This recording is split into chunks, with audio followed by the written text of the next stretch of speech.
मेरे प्रिय कैडेट्स, आप सभी को मेरा नमस्कार। आज हम 10वीं कक्षा के अंतर्गत पूरक पाठ्य पुस्तक जिसका नाम है संचयन भाग 2 से हरियर काका जो पहला अध्याय है, इसके लेखक मिथिलेश्वर हैं, उसका लगातार अध्ययन कर रहे हैं। आज हम जो है उसका अगला भाग का अध्ययन करने वाले हैं। तो आपको यहाँ तक कहानी पता है कि हरियर काका जो है चुपचाप अभी घर में बैठे होते हैं। तो उनके एक कथावाचक जो हैं उनके घर जाते हैं तो वह कुछ बातें नहीं करते हैं। उनका उम्र जो है वह ढलता जा रहा है। तब वह इसलिए उससे प्यार करते हैं कि वह पहले उनको खेल कूद करवाया है और जब सियाने हो गए तो उनसे दोस्ती की थी पहली बार।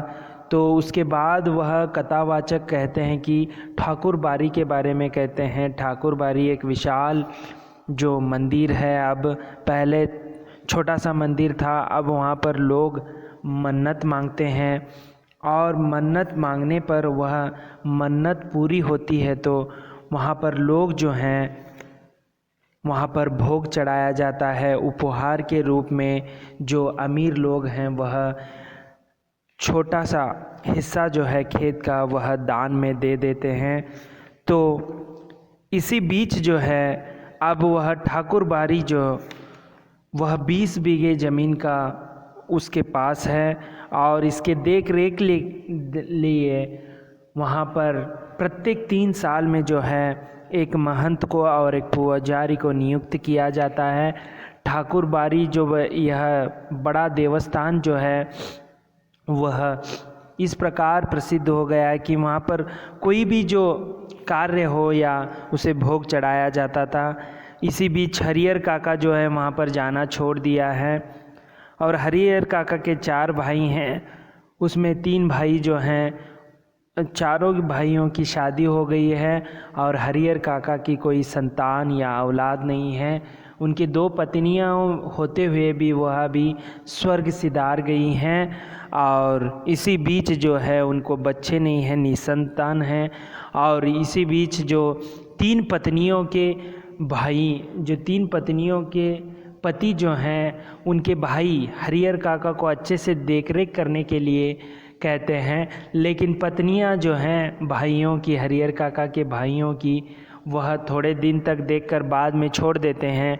तो हरियर काका की जब तबीयत खराब होती है तो वह स्वयं जो है मुसीबत को आन लेना होता है, क्योंकि उनका जो है एक लोटा पानी भी ला कर नहीं देती हैं जो उनके भाइयों की पत्नी। एक बार तो उनका सहनशीलता टूट गई, क्योंकि जब एक जो उनका भतीजा है, जो दोस्त, उनका दोस्त जो गांव से आया था, उसके लिए स्वादिष्ट पकवान बनाया था और हरियर काका उसे अंदर ही मन में सराहने लगा था, क्योंकि उसके कारण आज उसे स्वादिष्ट भोजन खाने के लिए मिलेगा। लेकिन ऐसा नहीं हुआ, उसे कोई भी पूछा नहीं और वह खाना जो है सभी खा चुके और यह जो है दुख होकर स्वयं वह जाने लगा। तो तब उसकी छोटे भाई की पत्नी आकर उसे जो है चावल, भात, मट्टा और अचार देती है। तो जो हरियर काका है बहुत ही गुस्सा हो जाते हैं और वे गुस्से से उसे कहते हैं कि यहाँ पर मैं मुफ्त में नहीं खिलाती हो, अपने मन से यह बात निकाल दो कि मैं भी, मेरा जो पूरा खेत का हिस्से का जो पैदावार है इसी घर में आता है, इसमें तो मैं 2-4 नौकरों को रख लूँगा। तो इसी बीच जो है तो वह ऐसे कहते हुए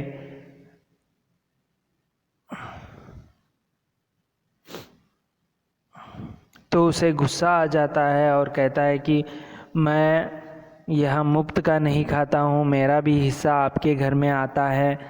तो मैं ऐसे 4-5 नौकर रख कर आराम से रह सकता हूँ, जो फसल आती है उसमें। तो उसी बीच जो है अब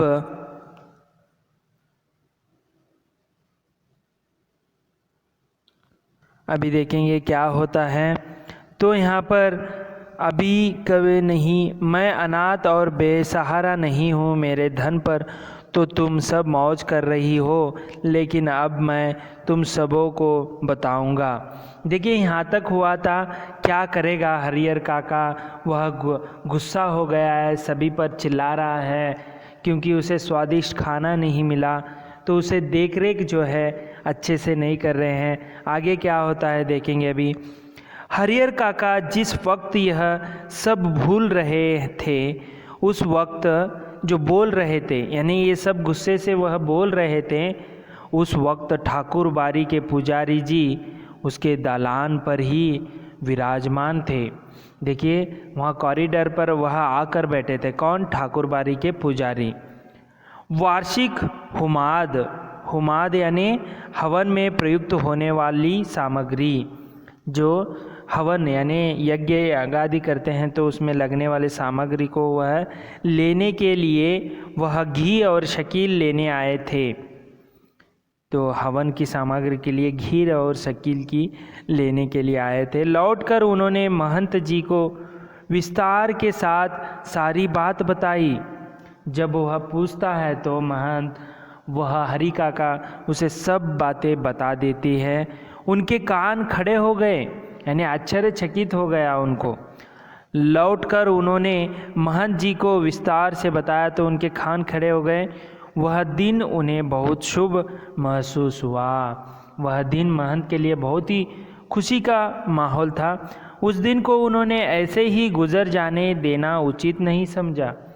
इस दिन को वह ऐसे ही जाने नहीं दिया। तत्क्षण यानी उसी पल टीका तिलक लगा, कंधे पर राम नामी लिखी चादर डाल ठाकुर बाड़ी से चल पड़े।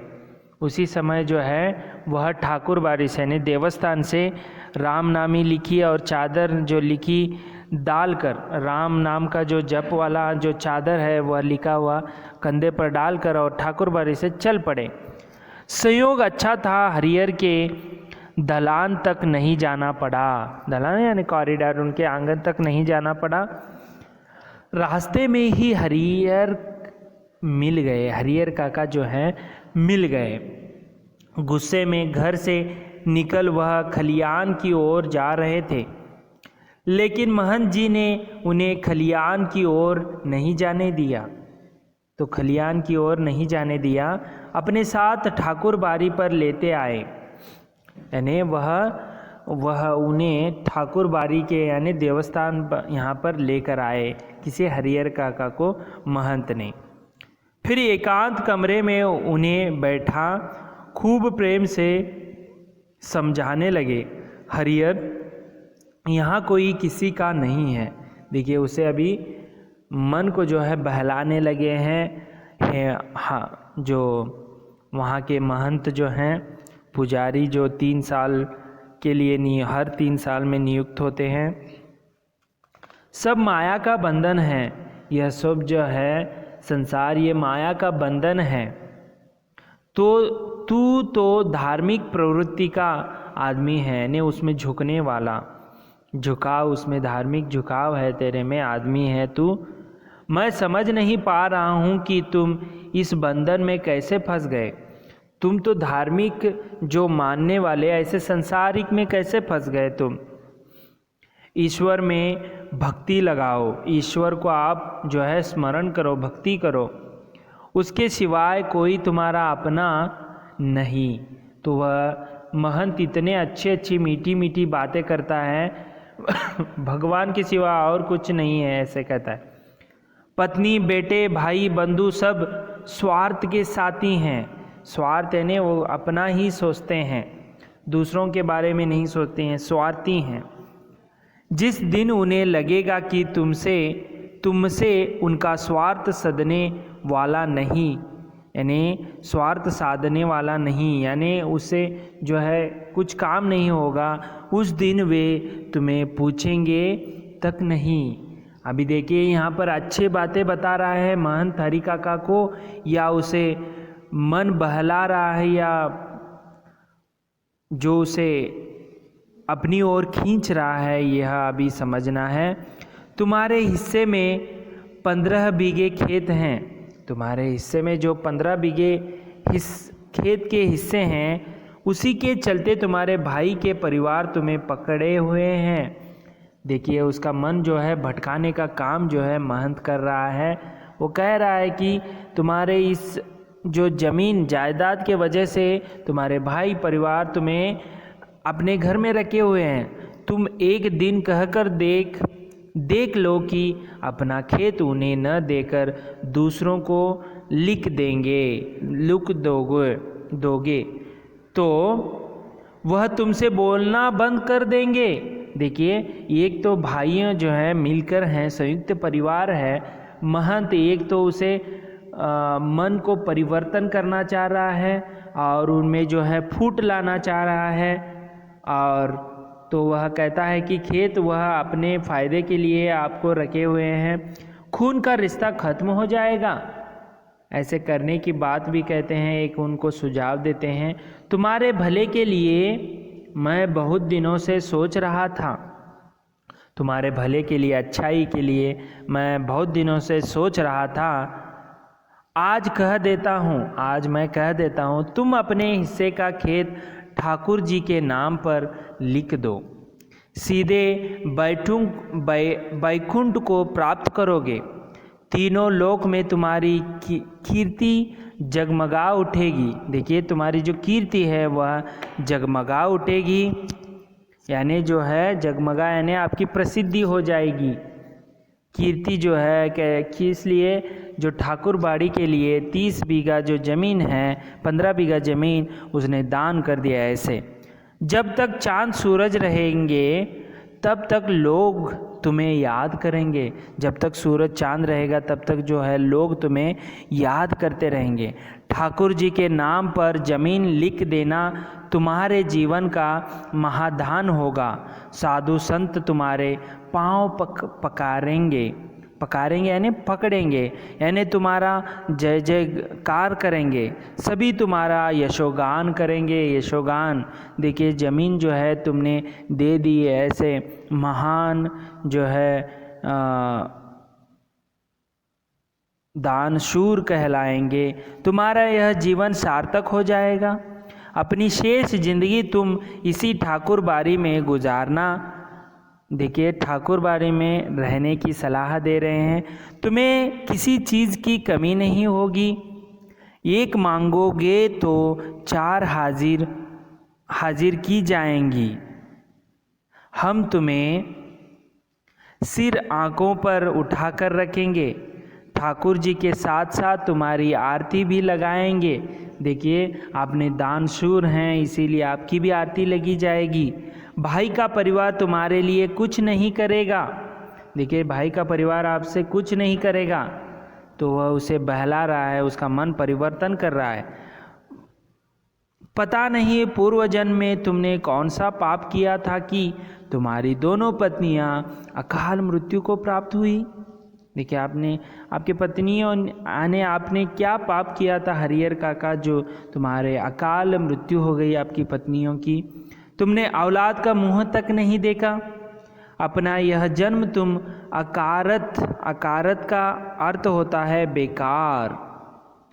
ईश्वर को एक भर दोगे तो 10 भर पाओगे, यानी ईश्वर को जो है दान दे दोगे तो 10 भर पाओगे, यानी ज़्यादा पाओगे। मैं अपने लिए तो तुमसे मांग नहीं रहा हूँ, तुम्हारा यह लोक और परलोक दोनों बन जाएंगे। इससे आपका जो लोक और परलोक है दोनों बन जाएंगे।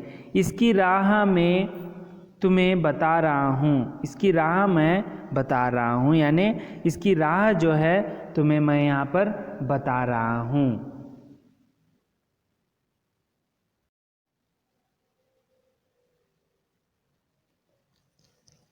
तो इसी बीच जो है ऐसे कहने पर हरिहर देर तक महंत जी के बातें सुनते रहे। महंत जी की बातें उनके मन में बैठती जा रही थी। तो ऐसे कहने पर सच है ना कितना अच्छा बता रहे हैं महंत। यदि मैं अपने भाइयों को करूँगा तो यह जायदाद मेरी कोई जय जयकार नहीं करेगा। ठीक ही तो कह रहे हैं महंत जी, कौन किसका है। 15 बीघे खेत की फसल भाइयों के परिवार को देते हैं तब तो कोई पूछता नहीं, अगर कुछ न दे तब क्या हालत होगी। उनके जीवन में तो यह स्थिति है, मरने के बाद कौन उन्हें याद करेगा। सीधे सीधे उनके खेत हड़प जाएंगे, यानी ले लिए जाएंगे। ठाकुर जी के नाम लिख देंगे तो पुश्तों तक यानी पुरतों तक लोग उन्हें याद करेंगे। अब तक के जीवन में तो ईश्वर के लिए उन्होंने कुछ नहीं किया, अंतिम समय तो यह बड़ा पुण्य कमा ले। लेकिन यह सोचते हुए भी हरिहर काका का मुंह खुल नहीं रहा था। भाई का परिवार तो अपना ही होता है, उनको न देखकर ठाकुर बारी में दे देना उनके साथ धोखा और विश्वासघात होगा। इस तरह जो है हरिहर काका एक पल जो है वह ठीक समझते हैं कि ठाकुर बारी को दान दे देना। कभी कभी वह सोचते हैं कि एक पल अपने भाइयों भी क्या गलती की है, उनके साथ धोखा होगा, विश्वासघात होगा, इसीलिए आगे देखेंगे कि वह ठाकुर बारी को नाम पर अपना जो पूरा जायदाद है वह कर देंगे या भाइयों के नाम कर देंगे।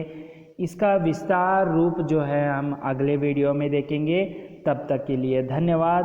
आपका दिन मंगलमय हो।